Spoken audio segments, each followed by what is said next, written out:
Hello, everyone, and welcome to Soul Stained Ink. My name is Beth, and I am here with a quick book call and reading update for you. It is Saturday, October the 19th, and I have read several picture books because my children's literature class, that's what we're reading this week, and I am doing a presentation this week, so or this coming Tuesday, I'm doing a presentation. So I read a couple of extra ones. However, they are all for like 9/11, right? So I'm also reading articles focused on like children's literature around incidences like 9/11. And my presentation, I think I'm leaning towards like, how do you teach 9/11 to kids who didn't exist when it happened, right? But anyway, this past week we read They Called Us Enemy, which is by George Takei. It is a graphic novel based off of his memories of being in a Japanese internment camp and his TED Talks and things like that. It's very good. I gave it a 4 out of 5 stars. I would suggest you read it. I would also suggest you watch his TED Talks about it. It's very moving. And then the children's books I have read in preparation for this coming class this next Tuesday. On that day, A Book of Hope for Children on that boat by Andrea Patel. I gave it a 3 out of 5 stars. Fireboat, The Heroic Adventures of the John J. Harvey by Myra Coleman. I gave that 4 out of 5 stars. The Man Who Walked Between the Towers by Mordecai Gerstein maybe. I gave it a 3 out of 5 stars. September Roses by Jeanette Winter. I gave that one a 4 out of 5 stars. America is Under Attack, September 11th, 2001, The Day the Towers Fell by Don Brown. I gave that a 4 out of 5 stars. Branches of Hope, The 9/11 Survivor Tree by Anne McGee and Nicole Wong. I gave that 4 out of 5 stars. And then for my world literature course, this week we read The Death of Ivan Illich by Leo Tolstoy. I gave that a 3 out of 5 stars. And then Avatar, The Last Airbender, My Cabbages by Bonnie Pang. That came in the mail today, and Elena and I read it together. She loves Avatar, The Last Airbender. And so there's a short up that I just posted a few minutes ago of her showing off the cover and reading the inside blurb. And we gave it 5 out of 5. It was great fun reading that together. And I can count all of these except the death of Ivan Illich toward Halloween because they all talk about things that were a little tricksy. Now, it is a bit of a stretch, but I'm counting them. So there you go. This week I've read 1, 2, 3, 4, 5, 6, 7, 8, 9 books. 8 of them I am counting towards Halloween. I also have read about 4 pages of Room of Shadows by Ronald Kidd.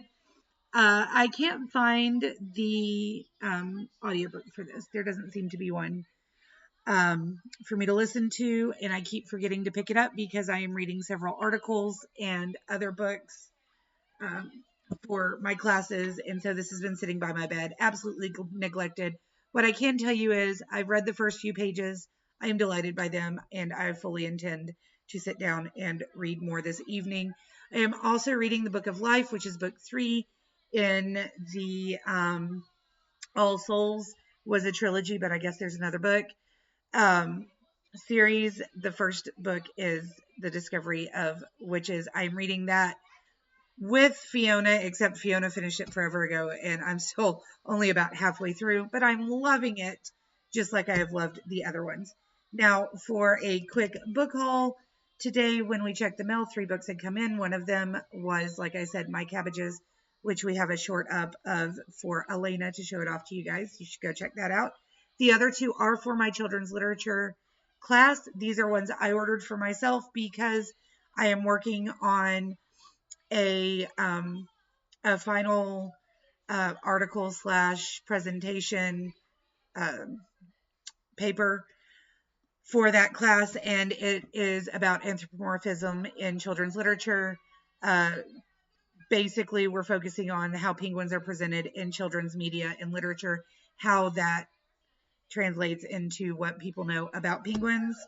But the two books I got in are these two. One is called Animality in Children's Literature and Film by Amy Rattel, and this is part of the Critical Approaches to Children's Literature series by Macmillan.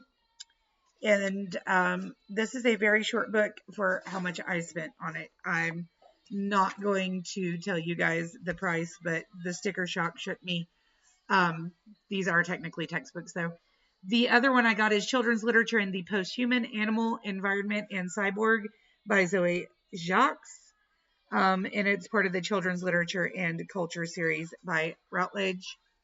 And these two are, again, focusing on how anthropomorphism is shown in children's literature, and if it's a good thing, if it's a bad thing, how it affects kids reading, etc.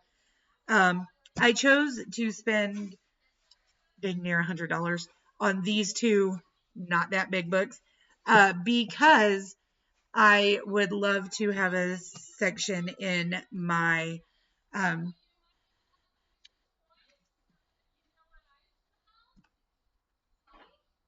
that thing that you write at the end of your doctorate, like the big thing, it's going to be a book, whatever. I would love to have a chapter that talks about things like anthropomorphism in children's literature. So I decided to go ahead and bite the bullet and spend gas money to get these books so that I could read them, notate them, and maybe include them in my doctoral thesis, which is not what it's called, but that's fine.